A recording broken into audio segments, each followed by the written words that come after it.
Okay जी। कल हमने resident company AOP की डेफिनेशन कंप्लीट की थी, इंडिविजुअल की डेफिनेशन कंप्लीट की थी। किसी का कोई सवाल है तो पूछ सकता है। Any question? कोई सवाल नहीं? पढ़ के भी आए हैं? याद कर लिया आप लोगों ने? पक्की बात है। ओके, चलें जी, आइए कुछ पास्ट पेपर्स की तरफ चलते हैं, माजी के पर्चा जात की तरफ। ओके, माजी के पर्चा जात ही होते हैं ना, ओ लेवल्स वालों के लिए पास्ट पेपर्स और मेरे जैसों के लिए माजी के पर्चा जात। जी आप लोग आइए अपने हैंड आउट के page number page number page number page number 48 48 पे आइए। लेटेस्ट वाले जो सवाल है ना वो आपको एंड पे दिए गए हैं। ओके, पेज नंबर 48 पे आइए। क्वेश्चन नंबर 28 पे आइए। पहुंच गए आप लोग? John Francis, a French designer, often visits to Pakistan for promotion of his products. During his last visit, he stayed in Pakistan from 10 July 2008 to 25 February 2009. Determine the residential status of फलाना for tax year 2009. ठीक है, tax year पता होना बहुत जरूरी है। Assuming that the commissioner has granted him permission to use calendar year as special tax year. Very important thing. वो ये बात कर रहा है कि आप इस बंदे का रेजिडेंशियल स्टेटस बता दें, ये एज्यूम करते हुए कि कमिश्नर ने इसको कह दिया है कि आप अपने कैलेंडर ईयर को ही टैक्स ईयर समझें और मैं उसको ही स्पेशल टैक्स ईयर मान लूंगा। अब मुझे बताइए कि अगर फॉर एग्जाम्पल, अच्छा इसका आंसर पहले बताएं, क्या ये रेजिडेंट होगा या नॉन रेजिडेंट होगा? बताइए, दिन गिन के बताइए जिस तरह आपको तरीका बताया हुआ। Count the days and let me no.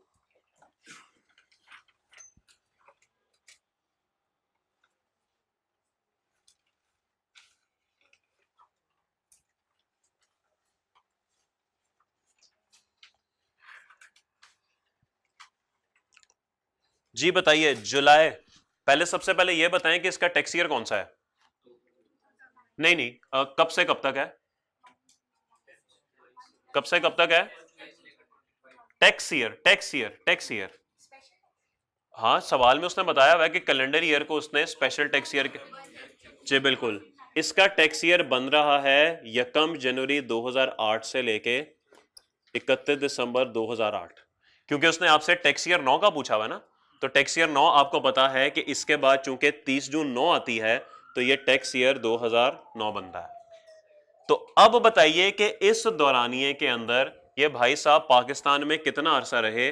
जुलाई के कितने दिन बने जी? कैसे आप 10 तारीख को गिन रहे हैं कि नहीं गिन रहे? 10 को क्यों गिन रहे हैं? 10 को क्यों गिन रहे हैं? हाँ जी 8 है, बिल्कुल मैं भी मानता हूं 8 है। तो हाँ करेंगे, हाँ 8 को करेंगे काउंट, क्यों नहीं करेंगे? उसका टैक्स ईयर यही बन रहा ना, टैक्स पीरियड यही है, टैक्स पीरियड यही है, 1 जनवरी से लेकर 31 दिसंबर, क्योंकि उसको कैलेंडर ईयर को ही इस्तेमाल करने दिया गया है as a special tax year. कैसे ही हुआ? और टैक्स ईयर 9 की बात हो रही है, क्या ये टैक्स ईयर 9 है? तो फिर क्या इशू है इसके अंदर? ओके, अगर आप 1 जनवरी 9 से लेकर 31 दिसंबर 9 की बात कर रहे हैं ना, वो टैक्स ईयर 10 है भाई। उसने सवाल में टैक्स ईयर 9 पूछा हुआ है तो टैक्स ईयर 9 ये बनता है। ओके, ये बात समझ आ गई? अब इस पीरियड में कितना अरसा पाकिस्तान में रहा? जुलाई के कितने दिन? 10 तारीख आपने काउंट किया? क्यों काउंट किया? हाँ जी, वो रूल था, दिन का कोई भी हिस्सा जो पाकिस्तान में गुजारा हो वो पाकिस्तान में काउंट होगा। तो 10, 11, 12, 13, 14, 15, 16, 17, 18, 19, 20, 21, 22, 23, 24, 25, 26, 27, 28, 29, 30, 31, कितने दिन बने? 22। जुलाई के 22 दिन, अगस्त के 31, सितंबर के 30, अक्टूबर के 31 और दिसंबर के भी 31। कितना बना? क्या रेजिडेंट है या नॉन रेजिडेंट है? ही इज नॉन रेजिडेंट, क्योंकि his stay in Pakistan is less than 183 days। Okay, इसका जवाब कैसे लिखेंगे आप? सबसे पहले आपने, जब लॉ का कोई सवाल होता है ना, लॉ ही है ना, ये कानूनी है, तो सबसे पहले इस तरह के सवालों में आपने लिखनी होती है लॉ की प्रोविजन। लॉ क्या कहता है? A person shall be considered as a resident individual for a tax year if he stays in Pakistan for period or periods amounting in aggregate to 183 days or more in a tax year. Provision आ गई। उसके बाद link the provision with scenario. इस provision को अपने जो सवाल में सिनेरियो है इसके साथ लिंक करें। As Mr. Francis has stayed in Pakistan for a period of 175 days in a tax year, आगे ब्रैकेट में ये कैलकुलेशन कर दीजिएगा। Therefore, ये लिंक हो गया, as his stay in Pakistan is less than 183 days. Therefore, conclusion. Therefore, Mr. John Francis is considered as a non-resident individual for tax year 2009. Okay तो ये तीन काम आपने करने हैं। सबसे पहले आपने कानून को एज इट इज लिखना है, उसके बाद आपने प्रोविजन के साथ लिंक करना है, और एंड पे आपने कंक्लूजन देना है। तीनों चीजें बहुत ही इंपॉर्टेंट हैं। आईकैप सख्त नाराज होता है, सख्त आप लोगों से शिकायत करता है कि आप लोग सिर्फ कानून लिखाते हैं, ये दो काम करते ही नहीं है आप, या आप कानून नहीं लिखते बस ये दो बातें कर देते हैं, या बस एंड पे एक भाई साहब लिख देंगे रेजिडेंट या नॉन रेजिडेंट, बस इतना जवाब, नॉन रेजिडेंट। कहेगा खुदा के बंदे बाकी बातें भी तो लिखो ना, कैसे नॉन रेजिडेंट? तो आईकैप ना इन चीजों से नाराज रहता है आप लोगों से कि आप तीनों चीजें नहीं लिखते, कोई दो लिखाते हैं, कोई एक लिखाते हैं, कुछ लोग ना बस ये लिखाते हैं, बस खत्म, खुद ही जज कर लो आप। तो ऐसा नहीं होता, आपने तीनों चीजें लिखनी होती है। ओके होगी बात? सवाल में कोई मसला? अच्छा, अगर ये सवाल इस तरीके से होता कि उसको special tax year calendar year के तौर पे इस्तेमाल करने की इजाजत ना होती, अगर कैलेंडर ईयर को स्पेशल टैक्स ईयर के तौर पे इस्तेमाल करने की इजाजत ना होती, तो सवाल में क्या फर्क आता? फिर पीरियड यकम जनवरी से 31 दिसंबर ना होता, यकम जुलाई 8 से 30 जून 9 होता, और फिर आप जनवरी और फरवरी के दिन भी काउंट कर लेते। अभी भी जिस भाई साहब ने, अच्छा प्रोविजन लिखने के अलग नंबर होते हैं, लिंकिंग के अलग नंबर होते हैं, और इसके अलग नंबर होते हैं। जी सर, एक चैप्टर 4 के ना हैंडआउट्स चाहिए मुझे, दो और कोई है सर? 5 ला दें आप, टेक्स्ट के चैप्टर 4 के हैंडआउट्स। Okay, 5 copies. तो इसके भी नंबर होते हैं, इसके भी नंबर होते हैं, इसके भी नंबर होते हैं। अगर आपने ये दो चीजें गलत लिख दी है ना, लेकिन कंक्लूजन बाय चांस आपका ठीक हो गया, तो कंक्लूजन के नंबर मिल जाते हैं। अब आईकैप क्या हरकत करता है? आईकैप ने भी देखे ना फुल फनकारी लगाई हुई है। उसने कहा कि बच्चा गलती क्या करेगा? वो गलती करेगा, वो ये जुलाई से जून तक के दिन काउंट कर लेगा। जब जुलाई से जून के दिन काउंट करेगा तो जनवरी फरवरी भी काउंट कर लेगा। 175 से ऊपर चले जाएंगे, गलत हो जाएगा। तो वो मेक श्योर करता है कि गलती आप यहां पे भी करें, ठीक है, आपका कंक्लूजन भी गलत निकले। क्योंकि अगर आपने ये गलत लिख दिया, ये गलत लिख दिया, लेकिन ये ठीक लिख दिया ना, तो यहां पे उसको ना नंबर देने पड़ जाएंगे। उसको ये बात बिल्कुल पसंद नहीं है कि एक बंदे ने ये दोनों चीजें गलत लिखी हो, फिर भी मैं उसको यहां पे नंबर दे रहा हूं। तो वो मेक श्योर करता है जब आप गलती करें ना, तो कंक्लूजन भी आपका गलत हो जाए। तो जिस बंदे ने जनवरी और फरवरी शामिल कर लिया होगा, वो भाई साहब भी फारिग हो गए होंगे, उनका कंक्लूजन भी रेजिडेंट पे चला गया होगा। तो इन बातों का थोड़ा सा आपने ध्यान रखना है पेपर के अंदर, ठीक है सर? कोई सवाल?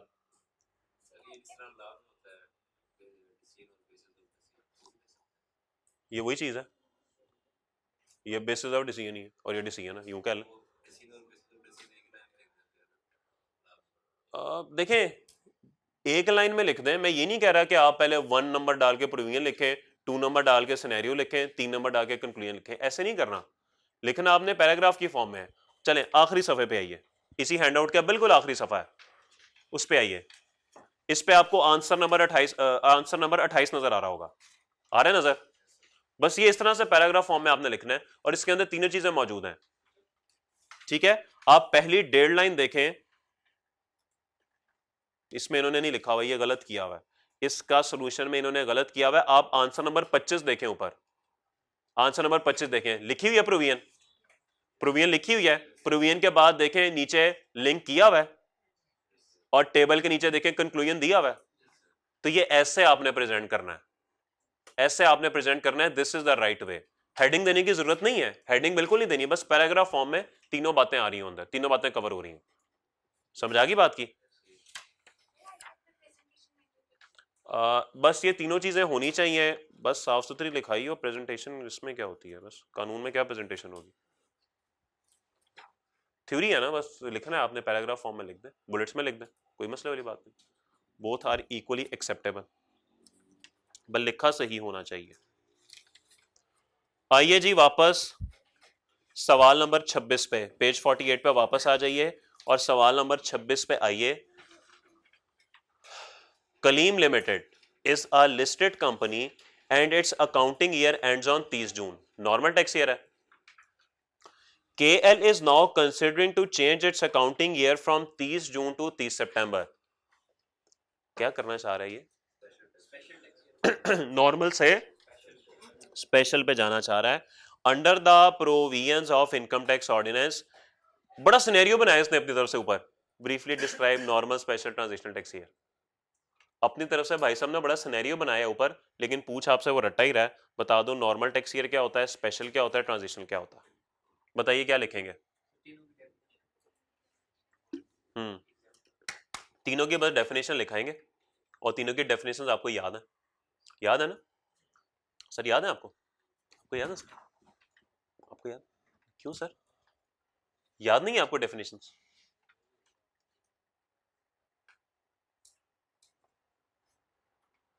ओके है सर, कोई टेंशन कोई परेशानी? पक्की बात है, कल इंग्लैंड के साथ तो नहीं थे आप? कोई टेंशन में आ रहे हो? नहीं कोई प्रॉब्लम है तो बताएं, कुछ समझ नहीं आ रही। फर्स्ट डे है, सेकंड है, ओके चलें ठीक है। उसके बाद है जी state the requirements regarding change in tax year from normal to special. बताइए जी क्या रिक्वायरमेंट्स होती हैं कि आपने टैक्स ईयर को नॉर्मल से स्पेशल करना है? जी बिल्कुल, आपने राइटिंग में जाना है कमिश्नर के पास, उसको कंपेलिंग नीड देनी है, बस ठीक है, इतना काफी है। आपकी रिक्वायरमेंट्स पूछ रहा है, कमिश्नर की रिक्वायरमेंट्स नहीं पूछ रहा। और आगे नंबर भी देख लें, 2 नंबर हैं, तो आप एग्जामिनर को कह सकते हैं 2 नंबर में बस इतना ही होता है, पूरा सफा तो नहीं मैं छाप सकता। ठीक है, तो नंबर्स पे भी ध्यान देना है। और रिक्वायरमेंट कमिश्नर का नहीं पूछा हुआ कि कमिश्नर आपको अपॉर्चुनिटी ऑफ बीइंग हर्ड देगा, वो उसकी यहाँ पे आपकी रिक्वायरमेंट पूछी हुई है। तो आपने तो राइटिंग में बस एप्लीकेशन देनी है और साथ आपने कंपेलिंग नीड देनी है, मेरे ख्याल में इतना काफी है। ठीक है, state the tax year corresponding to the income year ended 30 September 2008। वो कहता है कि भाईजान 2008 सितंबर को जो टैक्स ईयर खत्म हो रहा है, बताइए ये कौन सा टैक्स ईयर है? इसको किस टैक्स ईयर से डिनोट करेंगे? Tax year 2009। बिल्कुल, अगला पार्ट जो सवाल का है वो आपने अभी नहीं पढ़ा, उसको आप छोड़ दें। ओके, बात समझ आ गई? कोई सवाल किसी का? क्वेश्चन नंबर 25 नोट कीजिए, आपका होमवर्क है ये आपने आज घर से करके आना है और कल मुझे बताना है अगर आपको कोई मसला हो। ओके, आइए जी क्वेश्चन नंबर 24 पे। Under the provisions of income tax ordinance and rules made thereunder, discuss the residential status for tax year 17 in each of the following situations. On 21 September 2016, Asif proceeded to Dubai to join his new job. Due to certain professional issues with his employer in Dubai, he resigned on 1 May 2017 and came back to Pakistan. On 16 May 2017, he got a new job in Pakistan which he continued till 30 जून 2017। बताइए जी क्या करना है इस सवाल में? Tax year उसने दिया हुआ है टैक्स ईयर 2017, तो मुझे बताइए कि टैक्स ईयर 2017 कौन सा पीरियड होता है? 1 जुलाई 16 से 30 जून 17। तो इस दौरान देखा जाएगा कि ये जो आसिफ साहब हैं इन्होंने पाकिस्तान में कितने दिन गुजारे, तो जरा कैलकुलेट करके तो बताइए सब, कितने दिन गुजारे?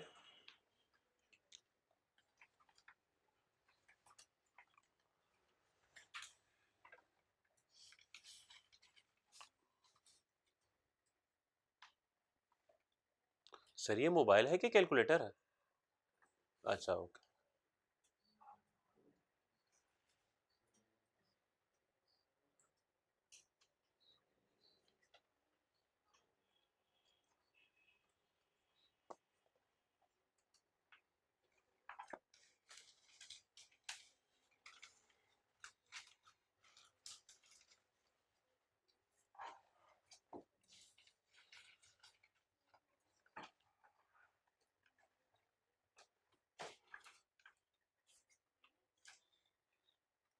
जे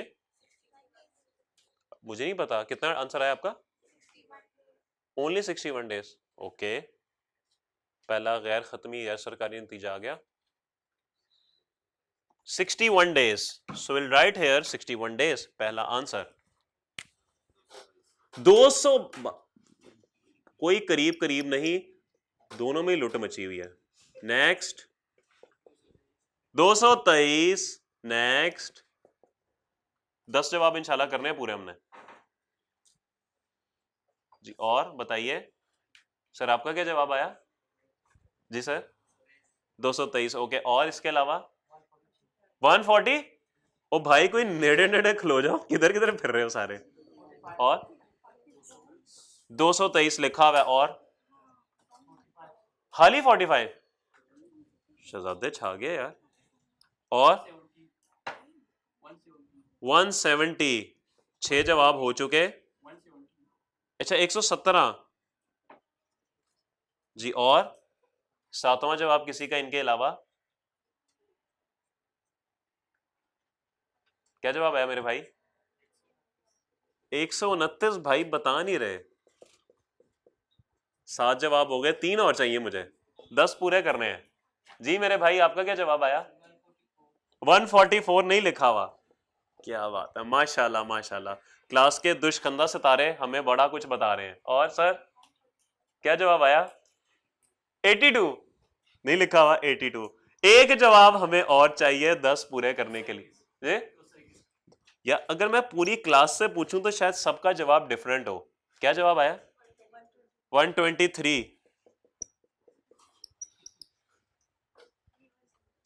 जी। क्या जवाब? हाँ जी 143 लिखा हुआ है जी। 61 जी। 140 12वां जवाब जी। 13वां जवाब लिखा हुआ है। कहाँ लिखा? 129 कहाँ लिखा हुआ है? अच्छा ओके सॉरी जी। बैक पे क्या आंसर आया जी? जी एंड वाले भाई कर रहे हैं जी। भाई आपका क्या जवाब आया? सॉरी जी, आपका हो गया था जवाब आपका जी। सर आपका भी हो गया जी। जी 7 वाले भाई क्या जवाब आया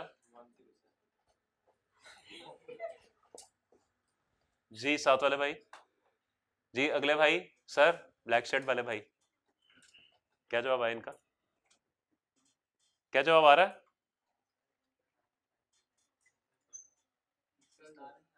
नहीं आ रहा जवाब, जवाब ही नहीं आ रहा जी। सर आपका लिखा हुआ हमने 144।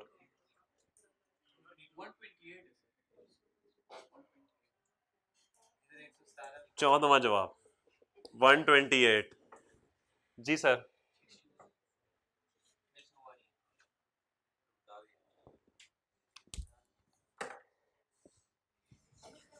अगर इसमें से कोई एक भी ठीक ना हुआ किसी की खैर नहीं है।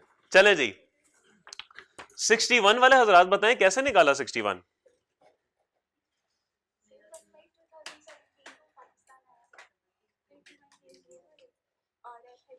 ओके, ये 222 वाले हजरात कौन है? चले 223। मुझे बताइए 21 सितंबर 2016, पहले तो ये डिसाइड करें टैक्स ईयर 17 होता कौन सा है? यकम जुलाई 16 से 30 जून 17। यकम जुलाई 16 से 21 सितंबर को पाकिस्तान से गया ना कि कहां से गया? तो पिछले दिन पाकिस्तान में काउंट नहीं होंगे? वो आप लोग काउंट नहीं कर रहे। नहीं मैं वैसे 61 वालों से गुफ्तगू कर रहा हूं। तो जुलाई के 31 दिन, अगस्त के 31 दिन और सितंबर के 20 दिन के 21 दिन? 21 दिन, क्योंकि 21 को गया है तो दिन का कोई भी हिस्सा जो पाकिस्तान में गुजारा हो पाकिस्तान में काउंट होगा। तो 21 तारीख भी पाकिस्तान में काउंट होगी। उधर के रूल मुझे नहीं पता, पाकिस्तान में तो बहरहाल काउंट होगी, उधर का टैक्स मुझे नहीं पता। तो पाकिस्तान में तो बहरहाल काउंट होगी। तो सितंबर के 21 दिन ठीक हो गया बात। जुलाई के 31, अगस्त के 31 और सितंबर के 21। फिर भाई साहब कब आए जी? यकम मई को पाकिस्तान आए, लेकिन नौकरी तो उसको पाकिस्तान में 16 को मिली है, तो 16 से नहीं होना चाहिए। हाँ बस पाकिस्तान आ गया हमारे लिए वो इंपॉर्टेंट है। तो यकम मई को पाकिस्तान आया तो यकम मई तो काउंट होगा ही होगा क्योंकि दिन का हिस्सा इसने पाकिस्तान में गुजारा होगा। तो मई के 31 और जून के 30 दिन, तो ये टोटल कितने बने? 140। जुलाई के 31, अगस्त के 31, सितंबर के 21, मई के 31 और जून के 30, 144। वो ये 200 वाले कौन है सर? ये 222 कैसे निकला था सर? चलें ये बात तो तय है कि 21 सितंबर से यकम मई तक वो बाहर रहा। आपने मुझे लगता है यही वाले दिन पाकिस्तान में गिन लिए। 45 वाले भाई कौन है? इन्होंने, मुझे लगता है इन्होंने क्या किया? 45 कैसे आया कि 45 किसका आंसर था? चलें मैं रिकॉर्डिंग में फिर देख लूंगा किसका था। 82 वाले भाई कौन है? 82 कैसे आया? शर्माए मत, इसमें क्या है सर, कैसे आया था आंसर? अच्छा मई वाला भाई मई भूल गए थे। बस ठीक है, बाकी अब आपको समझ आ ही गई है। तो प्लीज जरा थोड़ा सा चीजों को ध्यान से देखा करें, इंशाल्लाह हो जाएगा। इनका मकसद ये नहीं है कि आपका टेस्ट लिया जाए, ये भी सीखने का हिस्सा है। आपको पहली दफा जिंदगी में टेक्स्ट का सवाल देखना है आईकैप का, तो ऐसी गलतियां ऑब्वियस हैं, कोई मसले वाली बात नहीं है। आइए जी आगे। Sami Associates is an association of person, AOP का सवाल, and provides accounting services in Dubai. Sir इसी 24 का सेकंड पार्ट है। On 2 January 2017 the entire management and control of its affairs was shifted from Karachi to Dubai. Resident non resident जी बताइए।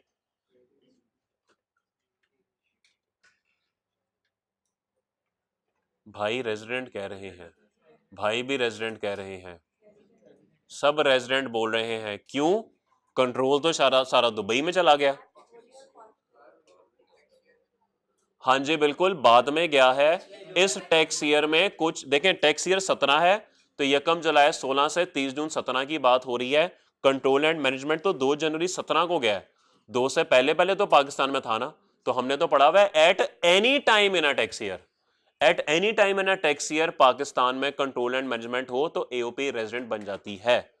ये बात सबको पता है या डेफिनेशन दोबारा पढ़ लें? सबको पता है, इसमें दिन काउंट नहीं करने होते।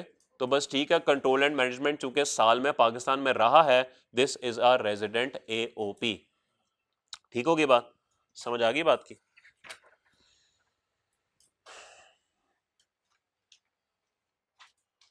क्वेश्चन नंबर 20, इसका ए और बी आपने घर जाके, बल्कि घर जाके क्या देखना है अभी देख लें, रॉकेट साइंस तो है कोई नहीं। मिल गया जी? डेफिनेशंस हैं, उस ये टिक करते जाएं जो जो सवाल हम कर रहे हैं, ताकि आपको याद रहे और आप मुझे भी याद करा दें कि ये सवाल हो गए और ये सवाल रहते हैं। क्वेश्चन 18 पे आइए। One of your clients in Kalab limited wants to change its accounting year. Write a brief note to finance manager of the company explaining the requirements of income tax ordinance as regards the following. Change in tax year. हाँ जी 3 number का है। तो change in tax year में क्या क्या requirements होती हैं बताइए? रिटर्न में एप्लीकेशन देनी पड़ती है, ठीक है, कंपाइलिंग नीड होनी चाहिए। बस ठीक है, मेरे ख्याल में 3 नंबर में इतना ही होता है, काफ़ी है इतना। ठीक है, आगे मेरे ख्याल में कमिश्नर की बात जो है वो नहीं लिखी हुई, कंपनी ने क्या क्या करना है वो बात लिखी है। बाकी जो अपॉर्चुनिटी ऑफ बीइंग हर्ड देना है, कंडीशंस लगानी है, वो तो कमिश्नर के जिम्मे है ना, हमारे जिम्मे तो नहीं है। उसके बाद है जी डिटर्मिनेशन ऑफ, ये छोड़ दें, चैप्टर 15 का कॉन्सेप्ट है। आ जाए जी क्वेश्चन नंबर 17 पे। क्वेश्चन नंबर 17 पे, under the provisions of income tax ordinance and rules made thereunder determine the residential status of the following persons for tax year 13। Chapter 4 के इतने सारे तो नहीं चाहिए थे जी, क्यों? वो तो सिर्फ दूसरे सफे में था ना। अच्छा चले ठीक है, फिर थोड़ी देर बाद 5 मिनट वेट कर, बैठ जाए बेशक आप इधर ही, 5 मिनट दे दिए है ना टाइम। ओके चले जी। Rameez proceeded to Saudi Arabia on 24 December 2012 to assume responsibilities on his new job. जी रमीज साहब सऊदी अरब चले गए 24 दिसंबर 12 को अपनी नई नौकरी के लिए।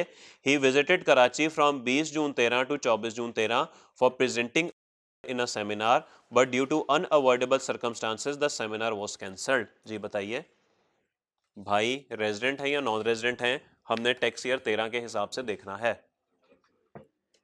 जी पाकिस्तान में कौन कौन से महीने गुजारे हैं? मुझे तो लगता है सिर्फ 5 दिन गुजारे हैं, 20, 21, 22, 23, 24 जून, और उसमें भी उनका काम नहीं हुआ तो ये भी निकाल देते हैं।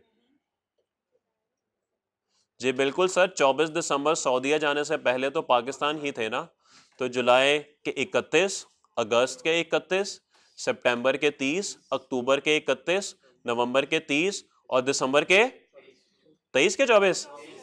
24 सर, 24 को पाकिस्तान से गया है तो दिन का कोई हिस्सा तो पाकिस्तान में गुजारा होगा ना, तो वो दिन पाकिस्तान में जरूर काउंट होगा। कितने दिन बन गए? 170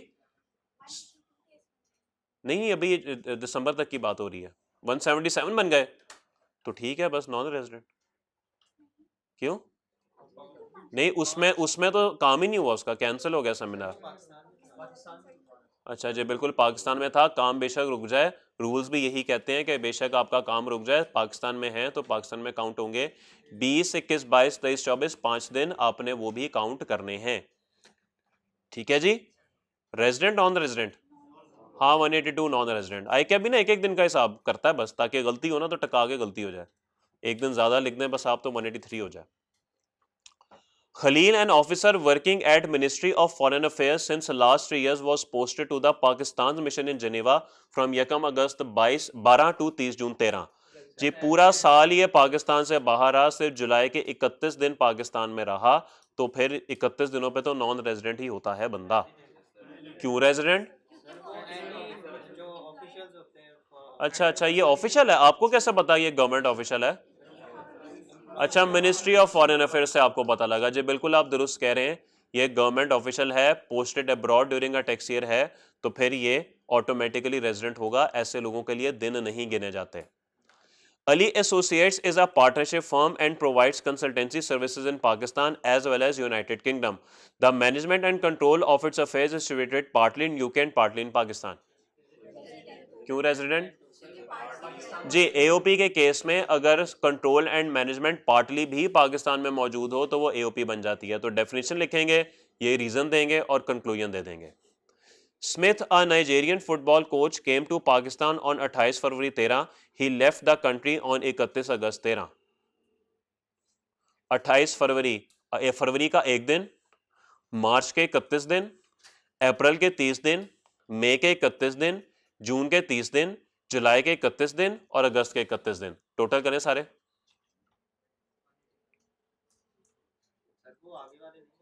क्यों? जी बिल्कुल भाई, 30 जून पे तो साल खत्म हो रहा है मेरे भाई। ठीक है, तो जिन लोगों ने सारे दिन काउंट कर लिए होंगे वो रेजिडेंट बना के स्मिथ साहब को तो आ गए होंगे, और घर वाले में अम्मा को कहा होगा अम्मा बिरयानी खिलाएं, पेपर तो बहुत अच्छा हुआ, और जब रिजल्ट अजीब सा आया होगा, 49.5 मार्क्स आए होंगे, तो ये कहा होगा आई कैप मुझे पास ही नहीं करना चाह रहा था। हालांकि ऐसा नहीं होता, गलती हमारी ही होती है। क्यों सर, क्या आई कैप की गलती होती है? आई कैप ने पर्चियां डाली होती हैं, उसमें से वो ड्रॉ निकालता है कि किन किन लोगों को पास करना है, और डिसाइड पहले से होता है कि 20 बंदे पास करने हैं, तो अम्मा मेरा तो नाम पर्ची में आया ही नहीं। तो ऐसे नहीं होता, गलती हमारी ही होती है। ठीक है जी, बात समझ आ गई? सर प्लीज बांटिए। सर ये चैप्टर 4 के ही हैंडआउट्स हैं, कुछ तब्दीलियां की गई हैं, तो जो किताब में चैप्टर 4 के हैंडआउट्स आने हैं वही आपको दिए जाएं। सर मुझे भी दे दें, मुझ गुनाहगार को भी एक हैंडआउट दे दीजिए, जज़ाकल्लाह मेरे भाई। जी कुछ चेंज हो गई होगी ना, जो आपकी फाइनल किताब आएगी उसमें फिर ये वाले होंगे। ठीक है, वो अब देखें ना, इसमें पेज नंबर 2 कल मैंने चेंज करवाया था, वो देखें इसमें अपडेटेड वाला है। हाँ वो यूज ना करें, हम नए वाले कर लेना यूज। ये मसला रहता है मेरे भाई टेक्स्ट में, हर दफा जब भी चेंज आती है ना तो फिर ये तहलके मचते हैं। सर बहुत बहुत शुक्रिया सर, जज़ाकल्लाह। ठीक है मेरे भाई, कोई रह तो नहीं गया? ओके सर, आपको कोई याद आ गया? चलें, जो भी याद आया उसको अपने दिल में ही रखिए, और अगर आप दूसरे वाले हैं तो आप फिर दूसरे वाले को दिल में रखिए, इस वाले को दिल से निकाल दीजिए, और वो दूसरे वाला कौन है वो भी आपको पता है। अगर वो भी नहीं तो चले तीसरे वाले को रखिए, अगर वो भी नहीं तो फिर आप न्यूट्रल रहिए, ठीक है। चलें जी आगे चलते हैं।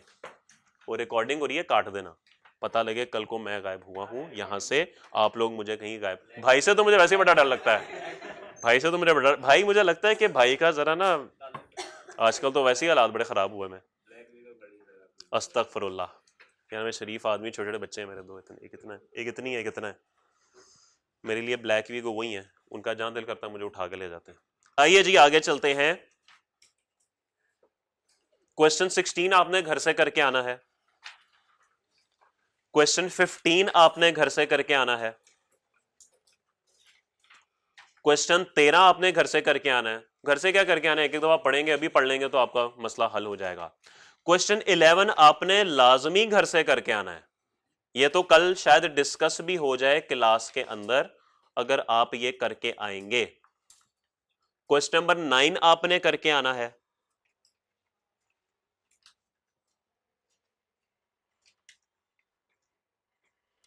क्वेश्चन 7 आपने करके आना है।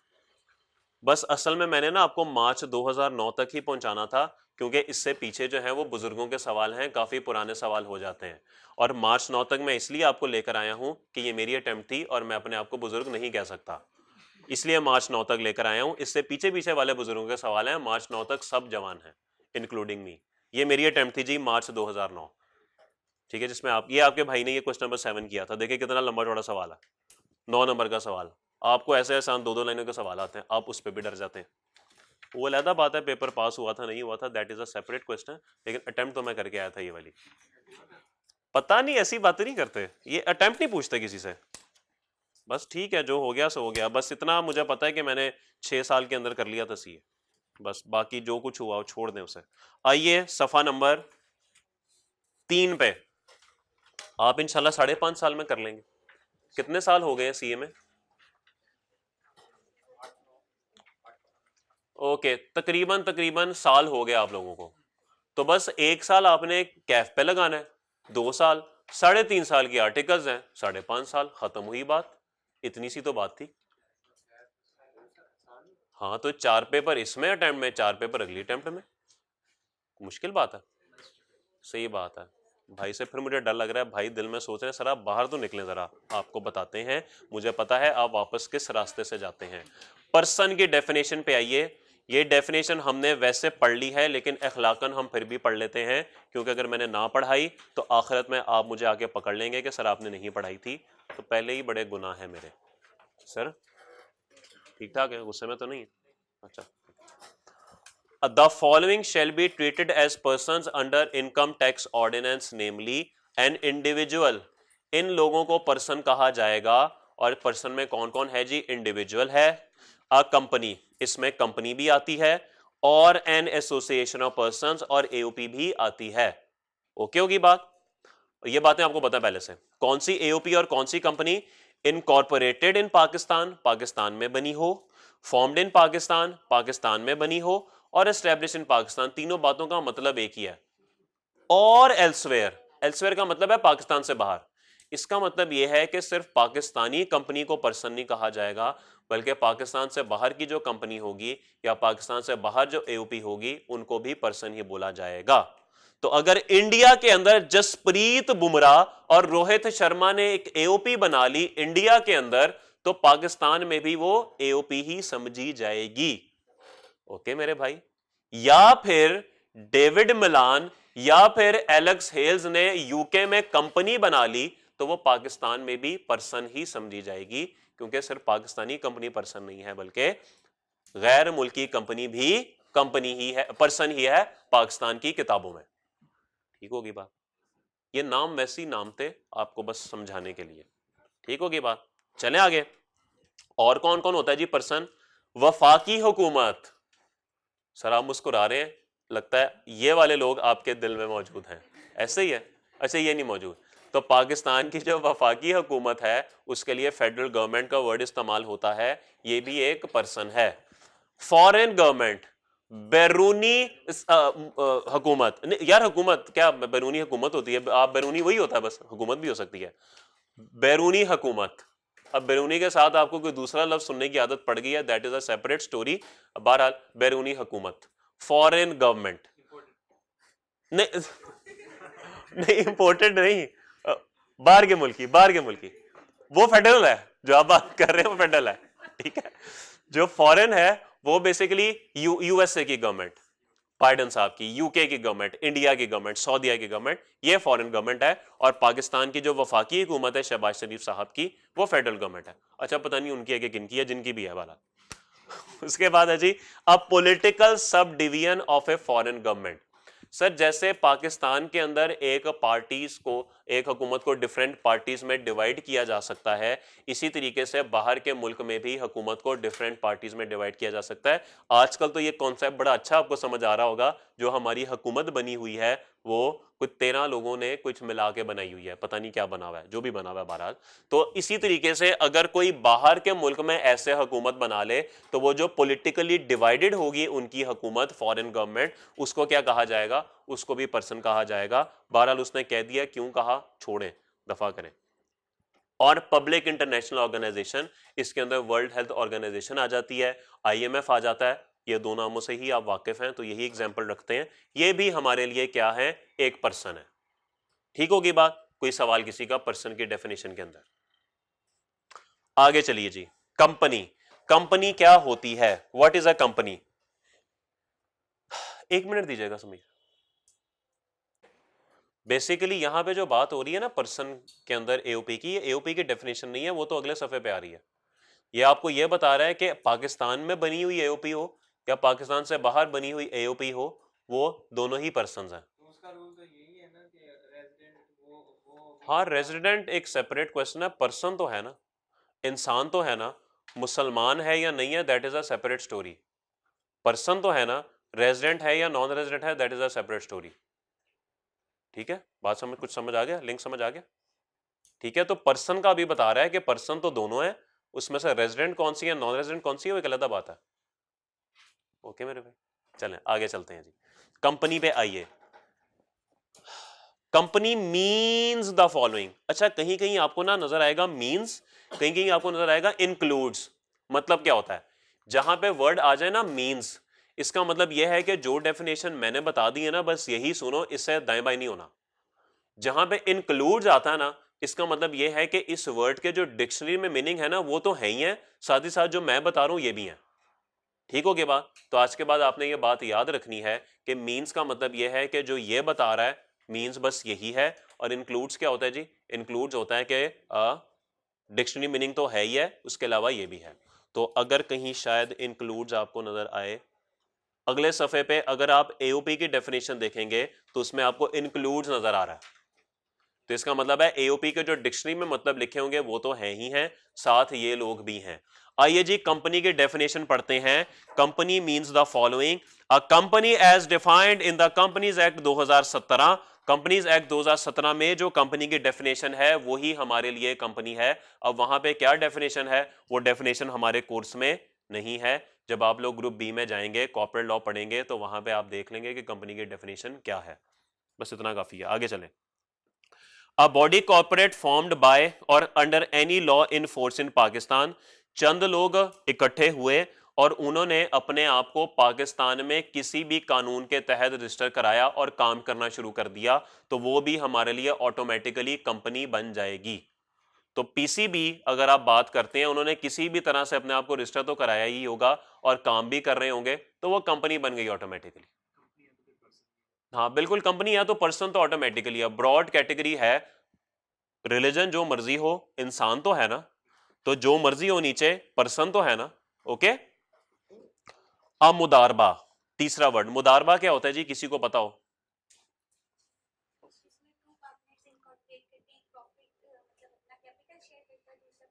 जी बिल्कुल ऐसे ही है जी। अगर आप दो दोस्त मिलके कोई काम करना शुरू करते हैं, एक दोस्त कहता है कि भाईजान मेरे पास सिर्फ पैसा ही पैसा है, और दूसरा कहता है मेरे पास पैसा नहीं है लेकिन मुझे काम करने का तरीका आता है, तो फिर वो दोनों मिलके काम करना शुरू करते हैं। एक पैसा लगाता है, दूसरा अपनी एफर्ट लगाता है, अपनी महारत लगाता है।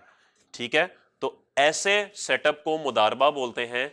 और याद रखिए कि मुदारबा, ये बेसिकली आप कहते होंगे कि सर पार्टनरशिप में भी तो ऐसे ही होता है, दो लोग काम करते हैं। ठीक है, पार्टनरशिप में भी बिल्कुल ऐसे ही, एओपी के अंदर भी ऐसे ही हो सकता है कि एक बंदा पैसा लगाए दूसरा काम करे। असल में डिपेंड ये करता है कि आपने अपनी रजिस्ट्रेशन कहाँ कराई है, ये सबसे इंपॉर्टेंट होता है। रजिस्ट्रेशन ही आपको कंपनी में ले जाती है, रजिस्ट्रेशन ही आपको एओपी में ले जाती है, रजिस्ट्रेशन ही आपको मुदारबा में ले जाती है। आपने कहा कि नहीं हमने एओपी नहीं बनना, हमने कंपनी नहीं बनना, ये मुदारबा वाले लोग इस बिल्डिंग में बैठे हुए हैं, हमने यहां पे जाके अपने आप को रजिस्टर करा लेना है, तो आप मुदारबा बन जाएंगे। आप अगर रजिस्ट्रार के पास चले जाएंगे तो आप एओपी बन जाएंगे, अगर आप एससीजीबी के पास चले जाएंगे तो आप कंपनी बन जाएंगे। तो तीनों की होती नेचर सेम ही है, बैक एंड पे बस डॉक्यूमेंटेशन का फर्क है। जैसे आप लोग अगर यहां पे इस कॉलेज में आ गए तो आप इस कॉलेज के स्टूडेंट हो गए, दूसरे कॉलेज में चले जाते हैं वहां के स्टूडेंट हो जाते हैं, तीसरे कॉलेज में जाते हैं वहां के स्टूडेंट हो जाते हैं। तो बस आपका वो बदल जाता कि जी आप अब इस कॉलेज के नहीं फलाने कॉलेज के हैं, फलाने कॉलेज के हैं, बस ये फर्क बदलाना। रहे तो काम तो आप एक ही तरह से कर रहे हैं, पढ़ तो आप रहे ही हैं। तो ये वही हिसाब है कि बिजनेस तो आप कर ही रहे हैं, काम तो आप कर रहे हैं, सिर्फ आपका जो रजिस्ट्रेशन का स्टेटस है ना बस वो चेंज हो गया, जिसकी वजह से आपको मुदारबा कह दिया गया, कंपनी कह दिया गया या एओपी कह दिया गया। तो वो कह रहे हैं कि अगर आप अपने आप को मुदारबा के तौर पर रजिस्टर करा लेते हैं तो मेरी नजर में आप फिर भी कंपनी ही हैं। ओके मेरे भाई, आगे चलें। A body incorporated under the law of a country outside Pakistan. वो कहता है कि चंद लोग मिलते हैं और अपने आप को पाकिस्तान से बाहर रजिस्टर करा लेते हैं किसी भी कानून के तहत। किसी भी कानून के तहत नहीं sir, relating to incorporation of companies. उन मुल्कों में जो कंपनीज को इनकॉर्पोरेट या कंपनीज को बनाने से रिलेटेड जो कानून मौजूद है, अगर उस कानून के तहत वो रजिस्टर कराएंगे तो ही वो कंपनी बनेंगे। मिसाल के तौर पे पाकिस्तान में कंपनीज एक्ट है, इंडिया में भी होगा एक, श्रीलंका में भी होगा, दुबई में भी होगा, यूएस में भी होगा, ऑस्ट्रेलिया में भी होगा। वहां पे लोग अपनी कंपनीज उन ममालिक के कवानीन के तहत रजिस्टर कराते होंगे। तो लॉ मेकर कहता है मेरी नजर में वो भी कंपनीज हैं पाकिस्तान के अंदर।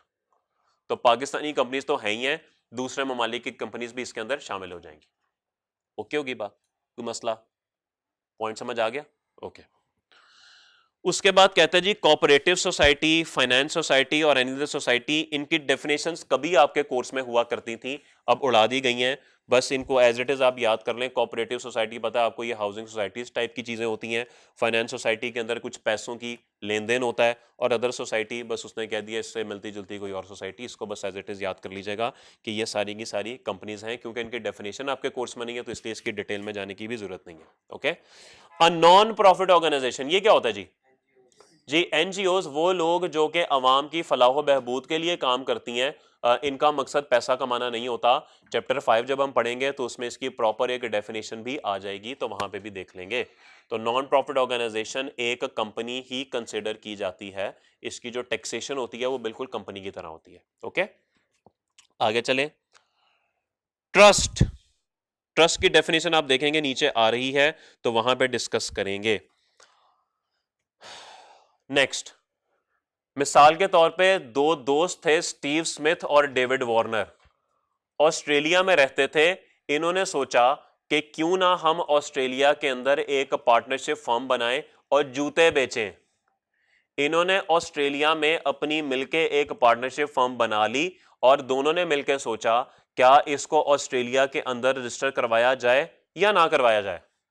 उन्होंने कहा चलो यार करवा लें ना करवा लें इससे फर्क नहीं पड़ता, लेकिन डेविड वार्नर ने कहा जूते बेचने हो तो पाकिस्तान जैसा मुल्क ही कोई नहीं, जहां पे लोग जूते पहनते भी हैं और जूते खाते भी हैं, इसीलिए पाकिस्तान में चलते हैं और वहां पे जाके हम जूते बेचते हैं।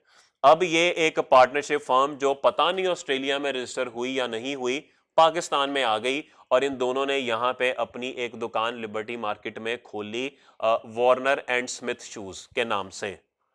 अब ये दोनों पार्टनरशिप फर्म के तहत पाकिस्तान में बिजनेस कर रहे हैं और ये कोई बाहर की एसोसिएशन ऑफ पर्सन है, पता नहीं रजिस्टर हुई है कि नहीं हुई। एक दिन एफबीआर वाले आए और इन दोनों को कहा कि आज के बाद तुम मेरे लिए कंपनी हो। भाई क्यों कंपनी है, हम तो एओपी हैं। नहीं तुम कंपनी हो। सर हम एओपी हैं। नहीं तुम कंपनी हो, मैंने कह दिया तो बस कह दिया। सर बदमाशी है। हाँ है, हो तुम कंपनी, बस ये पॉइंट लिखा हुआ। ओके, हाँ तो मैं आपको लगा कहानी सुना रहा था।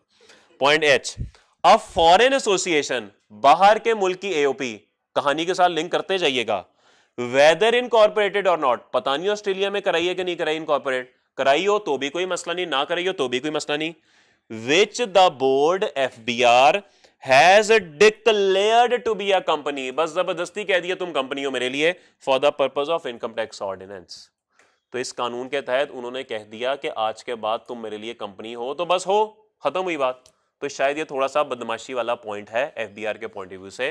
तो आप होंगे तो AOP, लेकिन आपको कंपनी कह दिया जाएगा तो फिर आप कंपनी बन जाएंगे। Next, provincial government. अब हंसे भाई, अब थोड़ा सा हंसे हैं, अब जरा हंस मुस्कुराहट ना जरा और तरह की हो गई है, तो मुझे पता लग गया कि आपके दिल में कौन बसता है। सिंध गवर्नमेंट की बात कर रहे हैं। अच्छा अच्छा, सूबाई हुकूमत भी एक कंपनी है, ठीक है जी। यानी जबरदस्ती की कंपनी बनाई है, क्योंकि मैंने आपको बताया था कि सूबाई हुकूमतों ने अपनी कुछ इनकम्स पे टैक्स पे करना होता है, तो टैक्स कैलकुलेशन के लिए इंडिविजुअल के असूल लगाए जाए, AOP के असूल लगाए जाए या कंपनी के असूल लगाए जाए। उन्होंने कहा कंपनी जरा करीब करीब है तो कंपनी के असूल लगा दो। लोकल गवर्नमेंट इन पाकिस्तान जी, बलदियाती हुकूमतें, ये जो काउंसलर और नाजिम और नायब नाजिम होते हैं ना, इनको लोकल गवर्नमेंट कहते हैं, इनको भी कंपनी कह दिया गया। और एक छोटी कंपनी, इसकी डेफिनेशन भी अगले सफे पे आ रही है, ये भी हम देखते हैं। यहां तक किसी का कोई सवाल कंपनी के डेफिनेशन के अंदर? कोई सवाल? कोई सवाल नहीं? ओके जी, आइए अब ट्रस्ट की डेफिनेशन देखते हैं।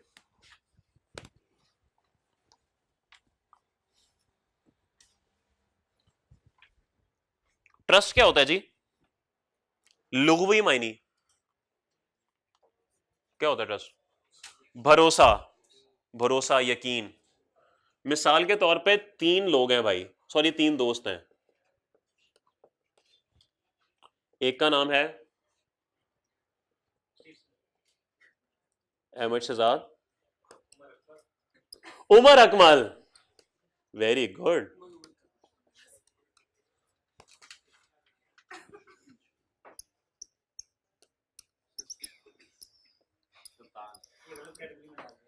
ओके ठीक है, 3 दोस्त हैं, इसके जरा सर पे बाल भी बना लेते हैं थोड़े से, ठीक है, जरा थोड़ी जरा पिक्चर बन जाएगी बेहतर। अहमद शहजाद, उमर अकमल, सरफराज, इन तीनों दोस्तों के पास कुछ पैसे इकट्ठे हुए थे। इसके पास 5 लाख मौजूद था, इसके पास 10 लाख मौजूद था, और इसके पास 15 लाख मौजूद था। इन्होंने सोचा वैसे तो हमें फारग कराई दिया गया, पैसे पड़े हुए, कमाना तो कहीं से है, तो कोई काम करते हैं। अभी एक दूसरे से पूछते हैं, सरफराज अहमद, इन दोनों ने से पूछा तुम्हें क्या आता है? मुझे तो कप्तानी करनी आती है, लेकिन विकेट कीपिंग भी कर लेता हूं, लेकिन बिजनेस जो है ना मैं नहीं कर पाता। अच्छा चलो ठीक है। उमर अकमल, तुम्हें क्या आता है? मुझे सिर्फ तस्वीरें उतारनी आती है। तस्वीरें उतारनी आती नहीं, वो दूसरे वाला है। मुझे तस्वीरें उतारनी आती है और मुझे कुछ नहीं आता। मुझे तो बैटिंग भी नहीं आती, मुझे तो कुछ भी नहीं आता। तो तीनों मतलब क्या है, तीनों वेले हैं, तीनों को कुछ नहीं आता, कारोबार नहीं कर सकते। क्या किया जाए? किसी बड़े बंदे को इन्वॉल्व करते हैं, जिसको जरा ना कोई काम शाम करना आता हो। या किसको ढूंढे?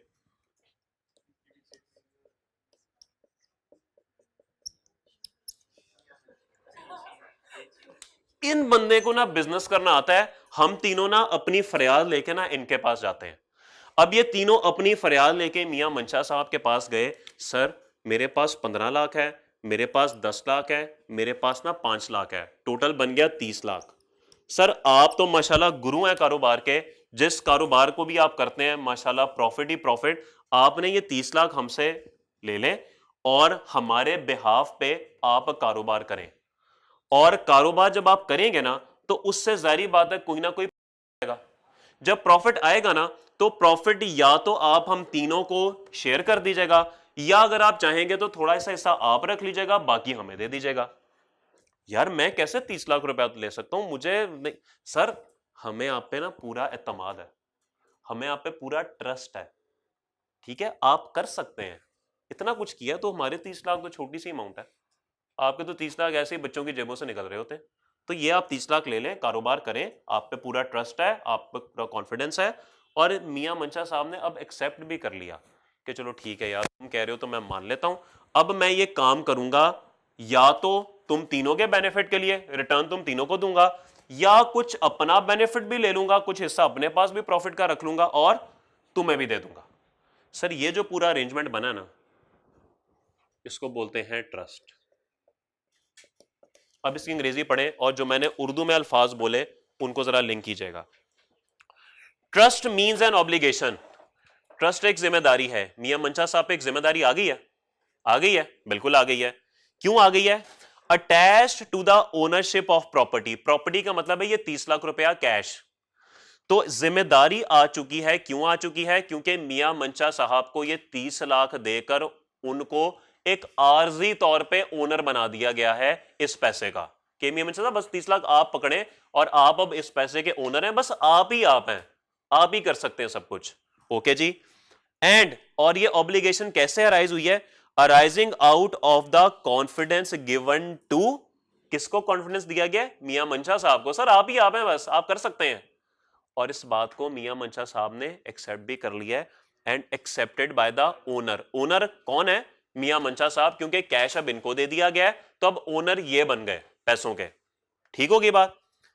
किस लिए इन्होंने ये ऑब्लिगेशन एक्सेप्ट किया है? For the benefit of another. ये तीनों अनदर हैं, इन तीनों के बेनिफिट के लिए उन्होंने ये किया है कि जो प्रॉफिट आएगा वो प्रॉफिट इन तीनों को शेयर करेंगे, या फिर of another and the owner, या दूसरा सिनेरियो कुछ हिस्सा ये अपना भी रखेंगे, ओनर भी कुछ हिस्सा रखेगा और कुछ हिस्सा अनदर को भी जाएगा। तो ये जो पूरा अरेंजमेंट बना इसको ट्रस्ट बोलते हैं। ऑब्लिगेशन इनके ऊपर आई, इन्होंने एक्सेप्ट की, एक्सेप्ट करने के बाद इस प्रॉपर्टी का, इस कैश का इनको एक आर्जी तौर पे ओनर बनाया गया, और इसका फायदा किसको होगा? या तो अनदर को होगा, इन तीनों को, या फिर कुछ हिस्सा ये रखेंगे तो ओनर को भी फायदा होगा और इन तीनों अनदर को भी फायदा होगा। समझ आ गया? पूरा स्ट्रक्चर समझ आ गया। And includes a unit trust. ये यूनिट ट्रस्ट की डेफिनेशन आगे आ रही है, इसको भी देख लेते हैं। कोई सवाल? Any question you may ask. Sir गुस्से में तो नहीं है? पता नहीं क्यों लगता आप गुस्से में, आपसे भी डर लगना शुरू हो गया। उनसे तो लगता ही है, आपसे भी लगता। समझ आ रहा है आपको? सारा याद किया हुआ पीछे से?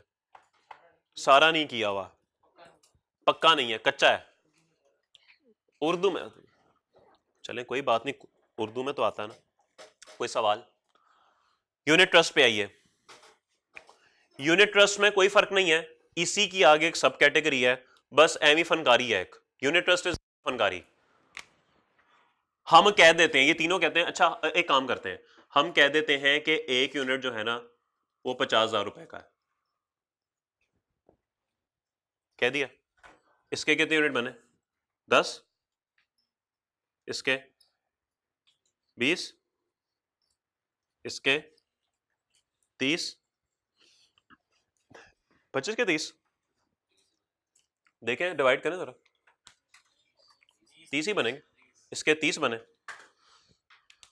बस अब मियां मंशा साहब को ये नहीं कहा जाएगा आपको 30 लाख दिए, सर आपको ना 60 यूनिट दिए। अब जहां से जब प्रॉफिट आएगा वो प्रॉफिट इन तीनों में डिवाइड होगा, किस रेशो में? यूनिट्स की रेशो में। जिसके ज्यादा यूनिट्स उसका ज्यादा प्रॉफिट, जिसका कम यूनिट कम प्रॉफिट। कल को ये सेटअप खत्म हो जाता है, ये 30 लाख रुपया मियां मंशा साहब वापस देंगे, तीनों में डिवाइड होगा, किस प्रोपोर्शन में? बस ये है, सारा कुछ यही है, बस फनकारी ये लगती है कि पैसों को यूनिट्स में डिवाइड कर दिया जाता है। Okay, so unit trust means any trust, होता ये ट्रस्टी है, अंडर विच बेनिफिशियल इंटरेस्ट। मुझे बताइए इस 30 लाख में सरफराज साहब का कितना इंटरेस्ट है? 15 लाख का, उमर अकमल साहब का 10 लाख का, और अहमद शहजाद का 5 लाख का इंटरेस्ट है। तो वो कहता है कि ये जो इंटरेस्ट है ना, beneficial interest, are divided into units. वो कह रहे हैं जी unit trust means any trust under which beneficial interest are divided into units. Units में डिवाइड कर दिया जाता है, so that the rights of the beneficiaries, ये बेनिफिशरीज हैं जी तीनों, जिनको फायदा होता है ना उनको बेनिफिशरीज कहते हैं। तो वो कह रहे हैं कि जो बेनिफिशरीज हैं इनका जो हक है, किस चीज का हक? To income. इस 30 लाख पे जो प्रॉफिट आएगा ना, उस प्रॉफिट पे जो हक है इन तीनों का, are determined by the number of units held. वो कैसे डिटरमिन होता है? जिसके जितने जितने यूनिट्स होते हैं उस हिसाब से होता है। या फिर the rights of the beneficiaries to capital, अगर बिजनेस खत्म होता है और ये 30 लाख रुपया ही तीनों में डिवाइड होता है तो वो डिटरमिन होता है on the basis of number of units held. ठीक होगी बात? कोई मसला? सब अच्छा है? बताइए सर। सब ओके है, ठीक है। आगे टेबल बना हुआ है जी एक, ये बस देख लें, ये आपके किसी काम का तो है नहीं, लेकिन कंपनी का जो टैक्स ईयर 2023 में टैक्स रेट है वो 29% है, फ्लैट रेट है जी। कंपनी की जितनी मर्जी इनकम हो 29% टैक्स पे करना होता है। 100 रुपया कमाएंगे 29 रुपये टैक्स चला जाएगा, लाख रुपया कमाएंगे 29,000 टैक्स चला जाएगा, 10 लाख कमाएंगे 2,90,000 टैक्स चला जाएगा, 1 करोड़ कमाएंगे तो 29 लाख टैक्स चला जाएगा, और अगर 1 अरब कमाएंगे तो 29 करोड़ टैक्स चला जाएगा मेरे भाई, 29 करोड़ टैक्स चला जाएगा। तो कंपनी बनाएंगे आपके नहीं, आप बनाएंगे और टैक्स भी देंगे। वो ये भाई खामोश हो गए, ये भाई खामोश हो गए, भाई पकड़े गए यहाँ पे, भाई के ना थोड़ा सा मसला आ गया। भाई सर टैक्स दिया करें, कानून पूरा करेंगे ना तो अल्लाह ही 29% कहीं ना कहीं से ना आपको वापस दे देगा, आजमाई हुई बात है, ठीक है ना, पक्की बात है। ओके, दुनिया आपको पता ना घूम फिर के वापस आई जाती है कहीं ना कहीं। तो मैंने क्या जवाब दिया था, ये ना पूछा करें। नहीं, टैक्स मैं पूरा ही पे करता हूं, लेकिन कितना पे करता हूं ये वाकई ना पूछा करें, अन्यवाही बन जाता है यार। अब आप उसको क्या डिवाइड बाय 0.29 करेंगे? मैं अगर कह दूं मिसाल के तौर पे 1 लाख टैक्स पे करता हूं, तो आप डिवाइड बाय 0.29 करेंगे, ऐसे ही करेंगे ना, इनकम निकालेंगे। क्या क्या शौक है वैसे दूसरों की इनकम देखने का आपको? वैसे आपके ख्याल में एक क्वालिफाइड सीए की कितनी इनकम होगी?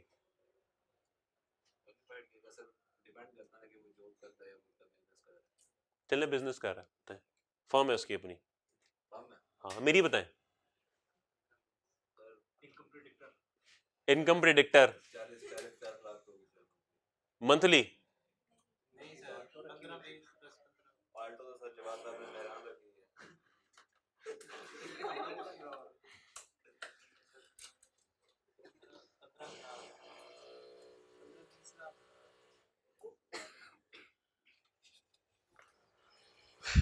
चले जी आगे चले, चले जितनी भी हो वो घर जाके छीनी ली जाती है सारी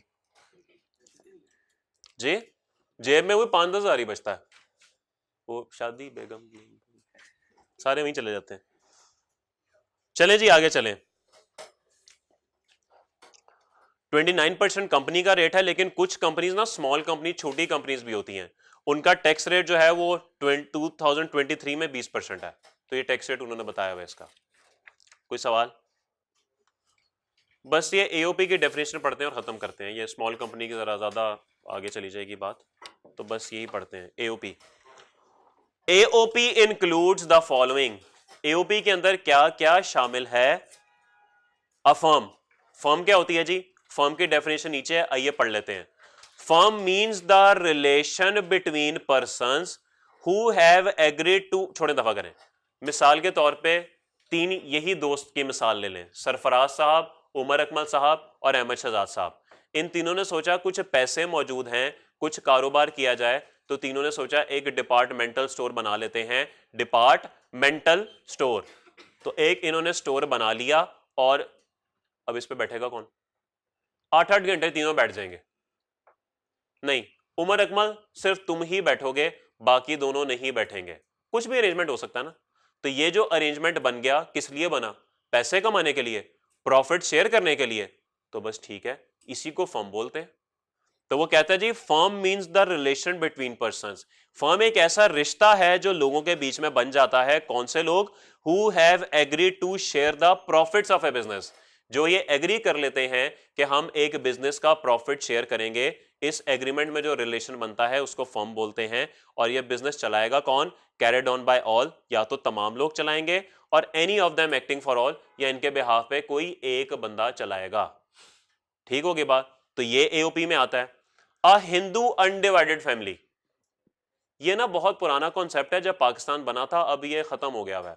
असल में उस वक्त हिंदू खानदान कुछ होते थे, वो खानदान जो एक बंदा काम कर रहा है ना, पूरा खानदान वही काम कर रहा है। अगर अबू बसें चला रहे हैं तो अम्मी भी बसें चला रही हैं, नानी अम्मी भी बसें चला रही हैं, नाना अबू भी बसें चला रहे हैं, दादा दादी खालू खाला सारे ही बसें चला रहे हैं। तो वो वैसे ही कह दिया लॉ मेकर ने कि चूंकि आप एक ऐसी फैमिली हैं जिनको अलग भी नहीं किया जा सकता, और आप काम भी एक ही करिए जा रहे हैं, तो हमारी नजर में आप एओपी हैं जबरदस्ती के। लेकिन अब ये कॉन्सेप्ट ऑब्सोल्यूट हो गया है, अब आपको ऐसा कुछ भी नजर नहीं आता। एनी आर्टिफिशियल जुरिडिकल पर्सन, मसनूई कानूनी लोग, सोसाइटीज में रहते हैं आप लोग, आप में से कोई ऐसा बंदा है जो सोसाइटी में रहता हो? ओके, अक्सर औकात ना शाम को 5 बजे बेल होती है और जब दरवाजा खोले ना तो 6-7-8 हजरात ना सामने खड़े होते हैं। और वो 6-7-8 हजरात कौन से होते हैं? वो उस सोसाइटी के जो वेले निकम्मे लोग होते हैं ना, वो होते हैं। और वो कहते हैं सर अस्सलाम वालेकुम। आप कहते हैं जी वालेकुम सलाम। जी हमने इस सोसाइटी की फलाह बहबूद का ना बेड़ा उठाया है, मैं चेयरमैन हूँ, ये मेरा फाइनेंस सेक्रेटरी है, ये मेरा फलाना है, ये मेरा फलाना है। इंशाल्लाह आपके मोहल्ले की जो लाइटें हैं उनको ठीक किया जाएगा, आपकी गाड़ी पे पूरे स्टिकर लगाए जाएंगे, गेट लगाए जाएंगे, गार्ड रखे जाएंगे। ये काम हर 5-6 महीने बाद ना कोई नए चेहरे आके ना हमेशा करते हैं। जिसका भी रिजल्ट आने वाला होता है ना, वो अपनी एक कमेटी 7-8 लोगों की बना के काम शुरू कर देता है। ऐसे ही होता है, ऐसे ही होता है। ये 7-8 लोग जो मिलकर काम कर रहे होते हैं ना, ये ऐसे ही बस कर रहे होते हैं, कहीं इन्होंने अपने आप को रजिस्टर नहीं कराया होता। लेकिन अगर एफबीआई इनको पकड़ लेना तो इनको पकड़ के कह सकती है आज के बाद तुम भी मेरे लिए एओपी हो। ये भी जबरदस्ती का एओपी बनाना है, जबरदस्ती का एओपी बना दिया। तो ऐसे लोग जो कोई काम कर रहे होते हैं इनको भी एओपी ही कहा जाता है। बस कानूनी, जुडिक कानूनी, मसनूई कानूनी लोग। आखिरी बात, any body of persons formed under a foreign law. वो कहता है किसी भी बाहर के मुल्क के कानून के तहत अगर आप बनेंगे तो आपको रजिस्टर होंगे, सॉरी, तो आपको एओपी कहा जाएगा। सर कंपनी में पढ़ा था कि बाहर के ममालिक में तो कंपनी लॉ भी होता है। तो बाहर के ममालिक में जो कंपनी लॉ के तहत बनेगा वो तो कंपनी होगी, तो ये तो डुप्लीकेशन नहीं होगी, हो नहीं गई। यहां पे भी कह रहे हैं कि बाहर के कानून के तहत बनाओ तो एओपी है, वो कहता है कि बाहर के कानून के तहत बनाओ तो कंपनी है। तो क्या कहें उसको, एओपी कहें कंपनी कहें? एओपी वाले ने हाथ खड़े कर दिए। However a company is not included in AOP. वो कह रहे हैं कि अगर बाहर का जो कानून है वो कंपनी लॉ का कानून है तो फिर वो कंपनी में चला जाएगा, मैं तो यहां से। लेकिन कंपनी के अलावा कोई कानून होगा और उस कानून के तहत आप रजिस्टर हुए होंगे, फिर आप एओपी हैं। ठीक होगी बात? कोई मसला? Member in relation to an AOP includes a partner in a firm. जो ये पार्टनरशिप फर्म के पार्टनर्स होते हैं ना, टेक्निकल नाम इनका जो हमारे लॉ में यूज हुआ है वो मेंबर का है। कोई सवाल? होमवर्क करके आइएगा, इंशाल्लाह कल आपसे मुलाकात होती है।